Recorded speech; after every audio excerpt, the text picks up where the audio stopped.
So in Western music, we have these things called composers. Right. And we write down music, and most of us think that's normal. But that's actually the exception. Most musicians throughout history, most musicians in the world do not read music.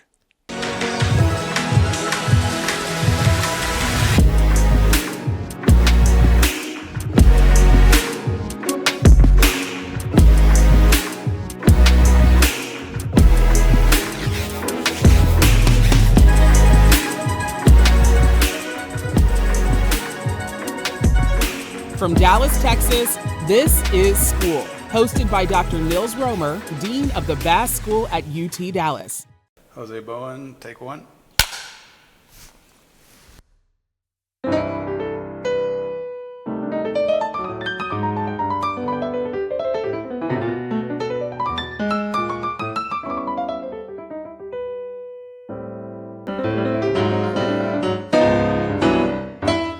See, you're busy, but I'm glad to have you here.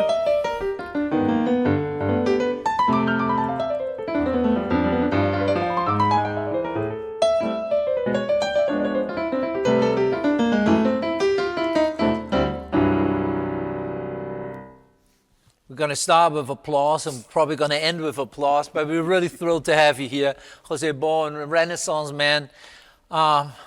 There's a hard way of summarizing all the things that you've done, but let me start. 4 degrees from Stanford University, dean of one school. President of another university, accomplished musician, author of a book that has just gone through a 2nd edition on AI and teaching, father.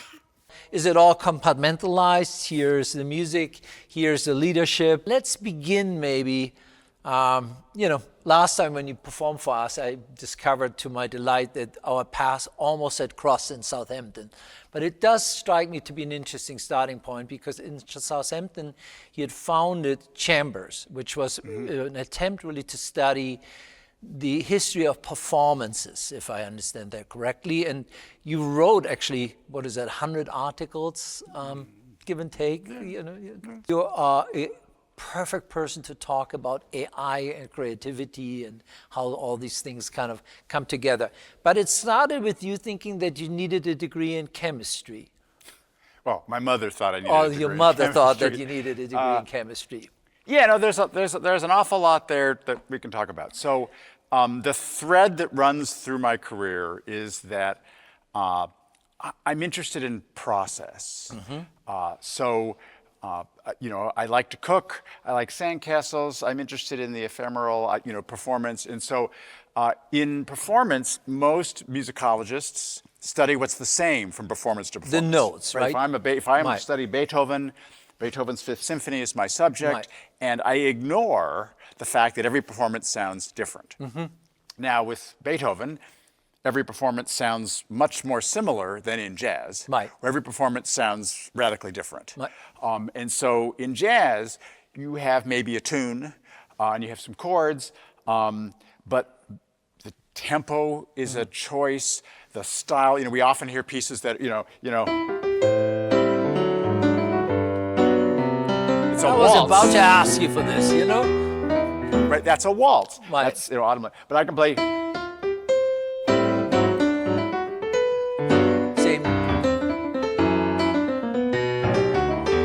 I could do it.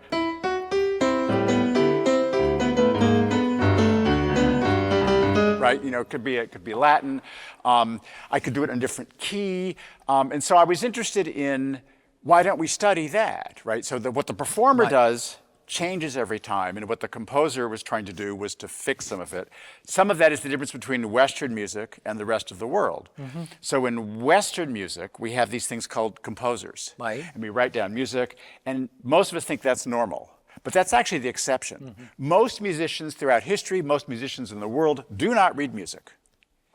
And right, you learn pieces orally. It's an oral tradition. You memorized it more or less. Well, again, you memorize, but again, even the idea of memorization assumes there's this fixed thing. And so, in fact, what I need to know is, okay, there's a little bit of a tune there, and so then the rest of it, we're going to. It's like when we speak. right? That you and I are having a conversation. We didn't memorize what we're going to say. Not we exactly, haven't pre-planned, right? So we know that there's limited vocabulary, right? We're going to conjugate verbs, and right, we're speaking English. So there are sets of rules, but the conversation we have could go in all sorts of directions. And it will. And it will. So this is much more like what certainly jazz musicians Right. do, is we have a conversation using a set of rules and language. But people's notion about music is that it's more like, painting. Right. Or not, where it's always the same. And that turns out to be the exception. No, and this is fair, and there was a reason why I wanted us to move into that direction, because I think, maybe in a strange ways, if we just crisscross your biography and your interests a little bit, where does it leave us if now AI becomes, one of the kind of co-creators for us? Because it seems, in a way to accelerate actually in the kind of baseline, and precisely in what, otherwise we could describe maybe if you go along with me as the notes, but not the performances. Just as a way of creating this parallel, are you willing to go along with this? Yeah, so there's lots to say about AI and creativity. Right. So on the one hand, AI is going to make us all more creative. Right. For a couple of interesting reasons, right? AI hallucinates, it makes up stuff, it puts things together in ways we didn't think of before. So I often say, what do we call a human who makes stuff up? An artist. An artist, yes. That's what we do, right? We put things together in new ways. But an artist ideally is aware of the fact that he or she is creating, right? That's true, but if I'm trying to say, let's come up with 50 new ideas for pieces, or 12 new ways to do Hamlet, or 100 new product ideas, I do brainstorming. I throw ideas together, and I look for, could we combine that with this? And so AI is really good at that. The other thing about creativity is that you get quality through quantity. That's so you want better ideas, you need more ideas, right? So AI is good at quantity. Right. And so they're not all good. So on the one hand, AI will be able to help. It's a great way to get unstuck. Right. So there's no second point so there's another way to look at this, which is that throughout history, we have worried about cognitive technologies changing human thinking. That's correct. So From oral to written. Socrates was famously, writing is going to be the end. And Socrates was right. It changed human thinking. But of course, we're lucky that Plato was there to write it down. And so now we remember it, right? We have that. And so a map is a cognitive technology that makes you smarter. Right. But GPS... It's a cognitive offloading of sorts. But cognitive offload, again, writing is cognitive offloading. Well, it's also transmitting something, communicating, does a lot of other things. But it's both. So the question is, we don't actually know. Will AI be more like a map or more like GPS? No, right? It's writing. Writing is. If I write down a list before I go to the grocery store, I am cognitive offloading. Right. But it allows me to then drive to the grocery store without getting in an accident. Right. So it allows me to do more complicated there, things. right? Yeah, there's some advantages. Yeah. So. Okay, let me get into a dictionary. A dictionary is somebody else's intellectual property. A thesaurus, right? Somebody else had to put together that thesaurus. But if I use that thesaurus, I can now be more creative. Right. We now accept that as normal, right? Colleges banned the eraser. We banned typewriters. Spell checkers. Calculators. I could never have had a career without spell checker. I'd still be looking up words in my dissertation. I'm there with you, right? So on the one hand, this could really limit, right? We could offload and then we'd be less creative. On the other hand, it's going to unleash a whole other range of activities. Yesterday I had a photographer was talking to me about AI, and I said, well, you're aware that when photography was for people, that's not art. Photography is never going to be an art form. No, it was a very similar conversation and a similar thread, but there's also the other conversation, you've been part of that as well. What is it, the 70% thread? That what we're going to produce is, it's actually not that high end. They're kind of empowering AI for most of us. But what AI does is really good at kind of getting us or students to the sea level, right? So effortlessly it can produce now things, instantaneously almost for us, which if we were to grade, it kind of sounds okay-ish, right? Right. And it gets better every day. And it gets better. So here's what I'd say. If I'm Christopher Nolan, and I make really bizarre movies, I have nothing to fear from AI. No, because humans are always going to be able to do the really interesting exception. But if I were a screenwriter for CSI, I'd go on strike, which they did. Because, That's right, if there's a template, it's a formula, I'm doing a weekly TV show, you know, so AI can do some kinds of things, and that's a threat to human jobs and human creativity. But were those jobs really the most creative, right? Greeting cards.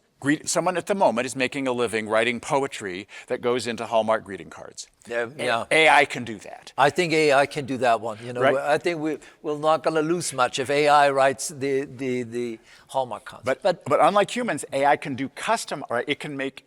I mean, no longer there's no longer going to be generic greeting cards, because I will not buy a card and put "Dear Aunt Mildred."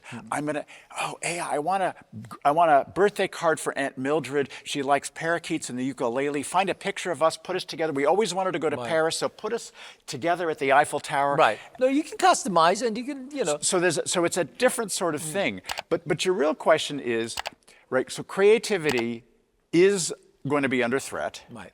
and it's going to be enhanced. It's and.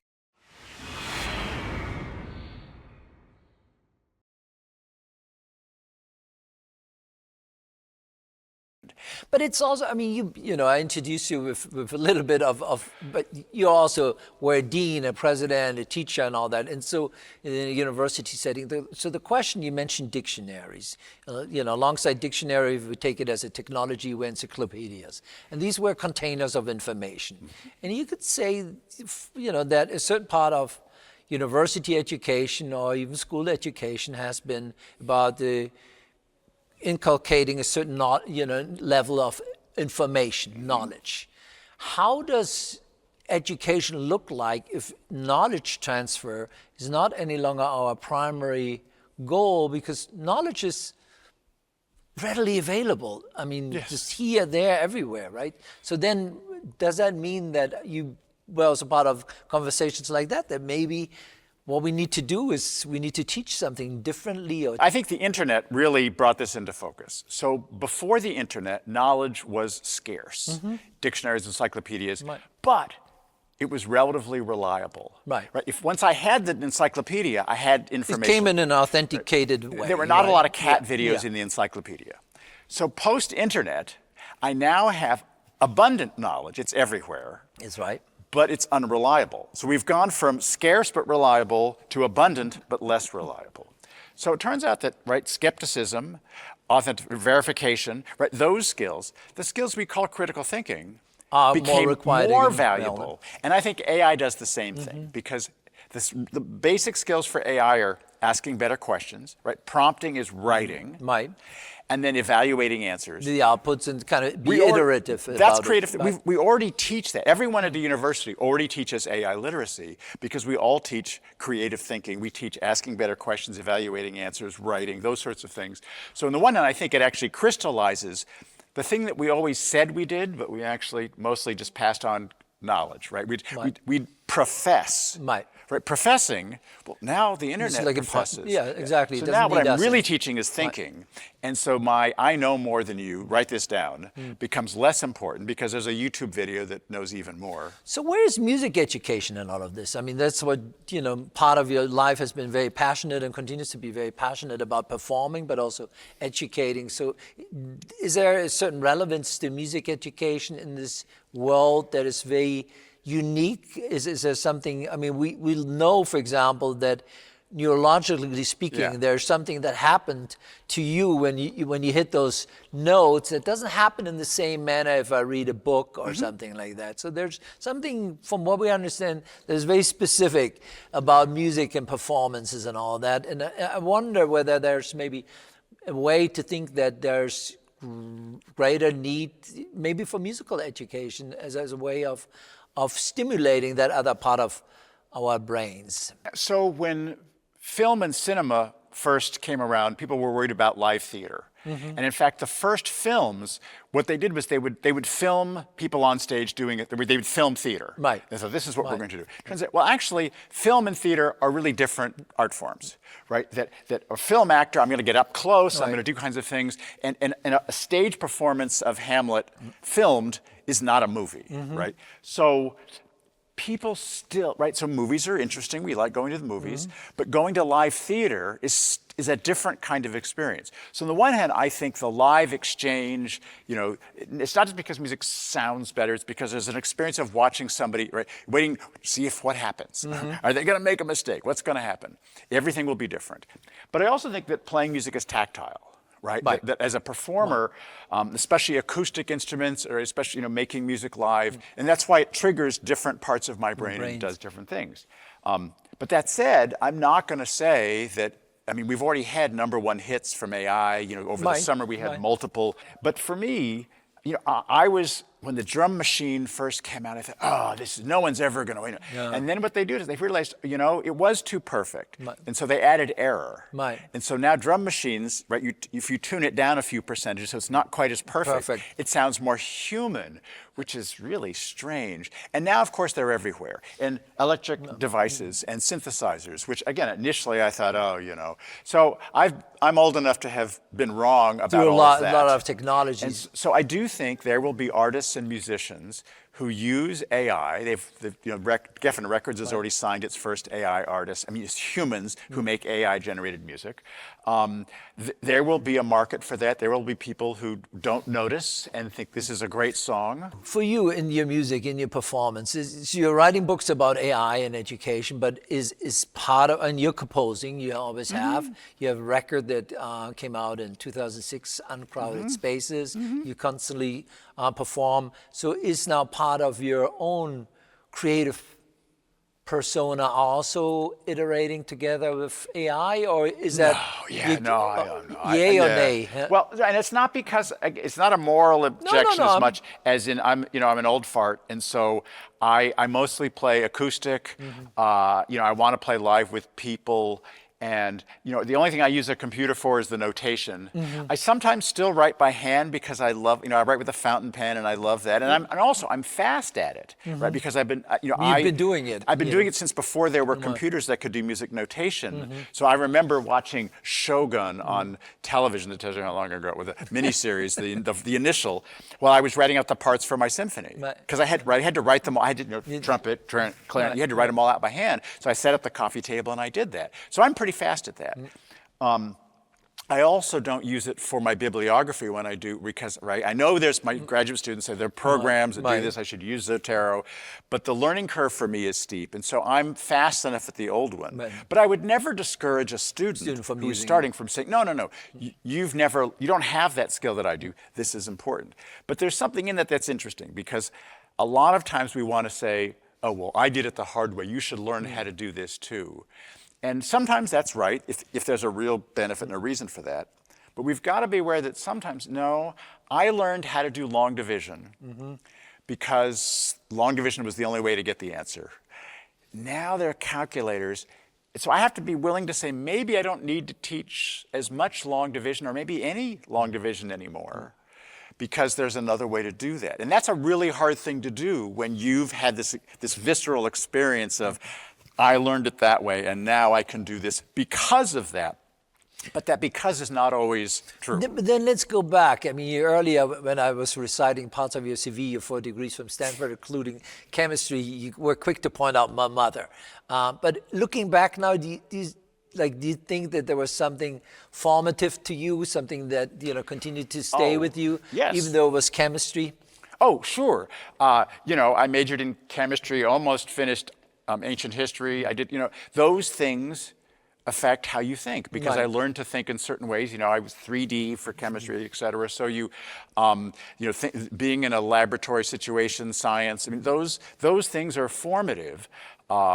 Whether you're trained as an anthropologist or a historian, will forever affect how you look at you can learn other knowledge, but that disciplinary focus. But the kind of way of thinking. There's a reason they call them disciplines. No, exactly. It's not a nice word. If you think it's kind of disciplining the minds. But it is. But discipline is also limiting. Right. No, it is. It means it's harder to think in other ways because I have rules and I have ways to do it. And so, yes, it's good. It's useful. It's actually essential. But it also is limiting. And so this interdisciplinarity assumes that you have at least one discipline. But no, precisely, I do think those are the ways that I think because of how I was trained. Your book on AI, Teaching with AI, that has just gone into a second edition, just came out a couple of weeks ago. And so if one follows you on social media, you're as much almost out and about performing as a musician as you're out and about lecturing about teaching and AI. But it's also the fact that I think there's almost a need for an annual edition of sorts, right? It's how does one write about something that is so quickly still changing and evolving? So how do you deal with that challenge? With difficulty. So let me be clear, right? The AI thing was an accident, right? So Nice one though, right? It's nice, but I taught, as a professor for years. So when I started teaching, I realized I didn't know anything about teaching because my degree was in musicology.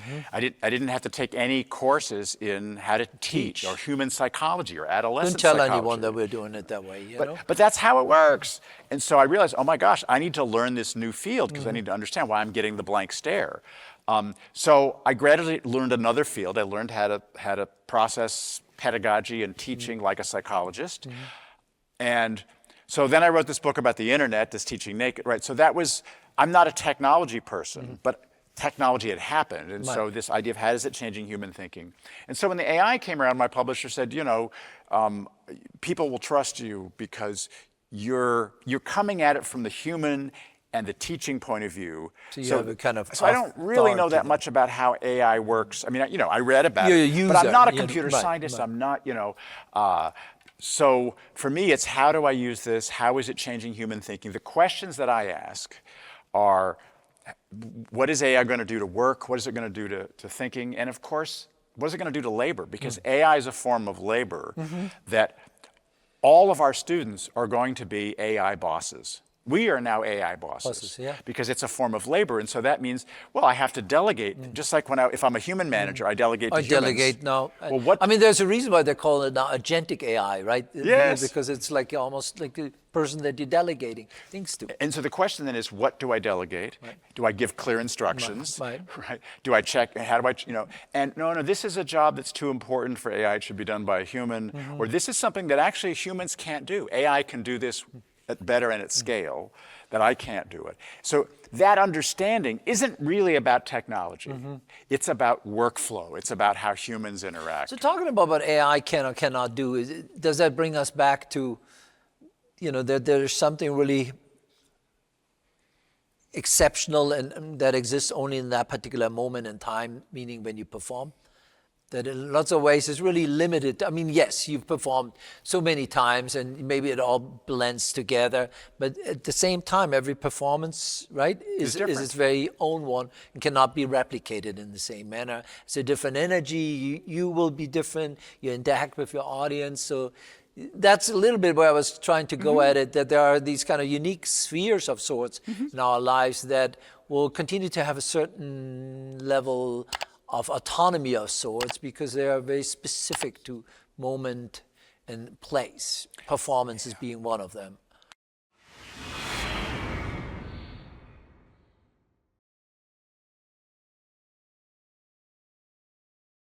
Yeah, it's about the human experience. Right. If human life is going to matter, it's because the human experience matters. And so we've noticed in the last few decades that especially younger people are spending their money less on stuff and more on experiences, going to fancy restaurants, traveling, etc. Collecting memories. That's what makes a human life worth living, not the stuff. And so AI will be able to do some work for us. A lot of the stuff. So I'm hoping. So you're hopeful, in other words. Yeah, I mean, look, the truth is I have no idea, but I've got to hope that in the same way that, steam and electricity gave us a 5-day work week. Right. That maybe AI gives us a 3-day work week. And gives us more time to play and perform and to create. And in the same way that, nobody wants to go back to, let's get rid of all the dishwashers. Or I'm looking around, nobody. Nobody here. So sometimes technology can work. I often say technology is like a free puppy. It's always tempting. And sometimes the answer is yes, but sometimes the answer is no. Right. But it's very cute and very tempting and very appealing, especially the latest iPhone or whatever it is. And so we have to be very careful. But it's conceivable to me that, like dishwashers and washing machines and flush toilets, that this could, if we use it right, allow humans to do the things that humans enjoy the most. But isn't that where the very discussion hinges a little bit? And that is the extent to which AI is just another technology, another tool that we deploy, or one that almost is autonomously capable to do things, which none of the other technologies were able to do. So in other words, what is it? Who's the jockey on the horse here a little bit? No, and there's a problem because again, we've just been talking about how we're optimistic, but the truth is, I'm not sure I believe that anybody who running those companies are thinking about the 3-day work week. But you're right. Previous technologies, changed how we did things. Right. But AI changes what we can do. What we can it do. has capabilities that humans do not possess. For example, one of them is searching for ideas at scale. Yeah. I want to look I'm through a historian by Yeah. training. I can all of a sudden analyze quantities of documents and look for patterns that would have been impossible for me. And it can read manuscripts in languages that you can't, or languages that nobody can, because the It manuscripts doesn't are really matter to torn. AI. It's like agnostic in that It's a respect. puzzle that it can solve. And so there are capabilities that will be interesting. But I also think we should be very, very cautious, very, very scared, because this could all go horribly wrong. But I do know that it's here, and our graduates, as we prepare students for a work world that's going to have AI, I want them to be skeptical, right? If we don't teach them about ethics and AI, who will? No, that's the thing where we are. That universities at first have been kind of overrun by their technology, but now we're really at the part where we have to teach how to use it.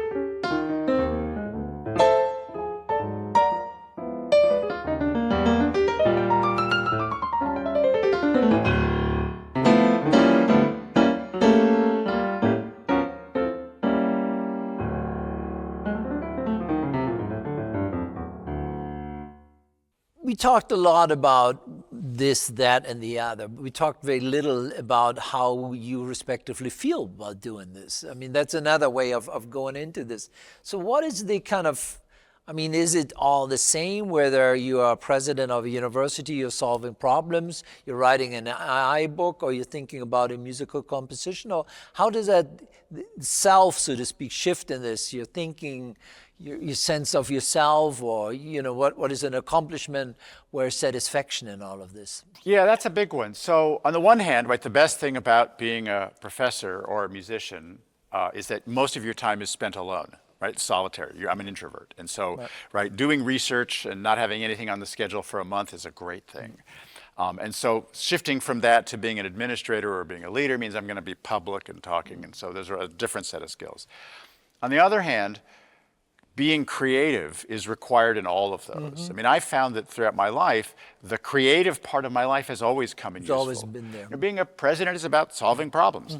Lots of personnel problems, right? That's the same thing I was doing as a department chair or doing as a teacher, dealing with students who, So I think being creative, people would say thinking outside of the box, which I'm not just big a fan of that metaphor, but being able to say, what else could we do here? How else do we think? I think that's a really essential human skill, which I think is only increasing in value as technology enters our lives. So in that respect, it's rather like a continuum, right? Solving problems in this role, playing as a way, not of solving a problem, but realizing something, realizing notes and performing of sorts. Yeah. So it's not necessarily that it creates a different sense of oneself and one's identity in the process of that? On the one hand, my identity is as a thinker, right? I'm a generalist, right? When I was a chemist... I called you a Renaissance guy, right? So that's a good one. Yes. So, but as a generalist, right, when I was a chemist, right, one of my first I was working for the USDA, and it was, we had to, med flies, and we needed, how do we make this? And so how do we synthesize this? And it's like, it's expensive. Could we do it a different way? I was using my creative processes to do the same sorts of things I was doing as a musician, just using a different body of knowledge. When I began to think, how do I make my courses better? Right. I need to be creative and think, what else could I do? Could I make connections, right? Creativity, again, It's back about to AI, it's about connections, which, again, oddly, AI is really good at connecting disparate things. Right. So making connections is something AI can do, but it's something that I think for humans will continue to be increasingly important. That ability to say, well, what else could I do with this information, this data, these people, this budget? What else could I do? Fascinating. Let me just back into one other aspect once more. We, earlier talked about that you lived in various countries. You lived in Italy, you lived in Spain.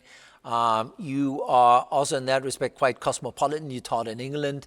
Also, your musical portfolio is quite wide-ranging. So it's traditional jazz, but it's also Jewish music that you composed and produced on CDs, and that keeps on happening every year in the cycle of holidays. Are you still performing those songs as well?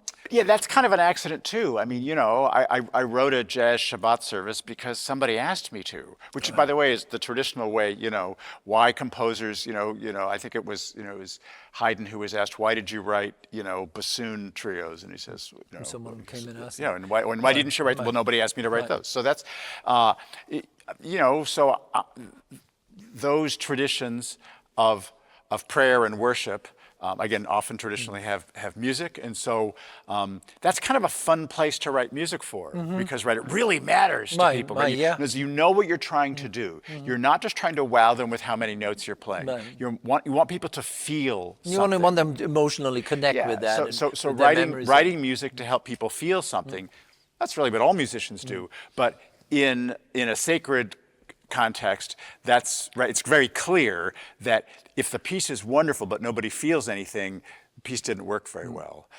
Which is why people get Bach so wrong, right? Because they think of Bach as this intellectual and the fugues, but the music that he wrote for the church, right? I mean, he was really a self-flagellating Lutheran, really, and the passions. But also really filled with clearly emotion. a quantity producer of sorts. He was, and he was intellectually magnificent, but you can tell that the real aim for this was in the service of God, was to inspire people to feel, oh my goodness, that this can happen, that this many voices can go together at once is awesome. And for him to have created something that that resonates with us, that's quite incredible. And I would say that the feeling of awe is a ultimately religious experience. Yeah, no, and I'm so there with you. that can happen in lots of ways, but ultimately artists are trying to create awe.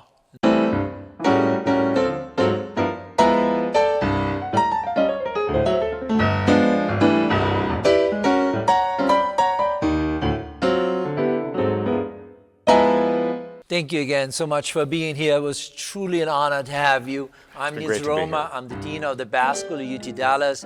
We're fortunate to have him as one of our regular performers on campus. Make sure to read his book, the second edition or the third, or whichever you get your hands on. Thrilled to have you here. Please tune in to our next show.